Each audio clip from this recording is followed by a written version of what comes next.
तुम्हा सर्वांना नमस्कार। आज मी काकूची रेसिपी हा चॅनेल चालू केला आहे। काय चुकलं असेल तर मला समजून घ्या, मी पहिल्यांदा व्हिडिओ बनवते। आज मी बनवणार आहे कारल्याची भाजी झणझणीत। आता मी भाजी कशी बनवते तुम्ही पण बघा आणि मला सपोर्ट करा। ही बघा काय काय साहित्य लागते।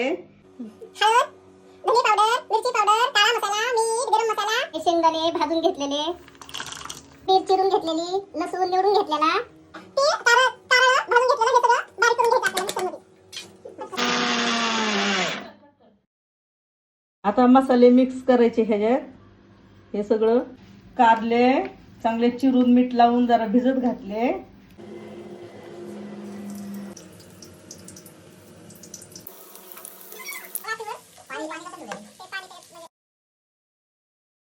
त्याच्यावर बघा कोथिंबीर टाकते आणि थोडस लिंबू पिळते आणि कारलं असं झणझणीत झाले, गावरण कारलं झाले। अगं बाई हे काय जमत नाही मला, काटे चमच्याने मी हाताने खाऊन दाखवते कारलं कसं झाले। छान झाले। तुम्हाला जर माझी ही रेसिपी आवडली असेल तर माझ्या चॅनलला फॉलो करा आणि तुम्हाला अजून छान छान रेसिपी दाखवेन। बरोबर हा। तुम्हाला जर माझी रेसिपी आवडली असेल तर माझ्या चॅनेलला फॉलो करा। माझी आई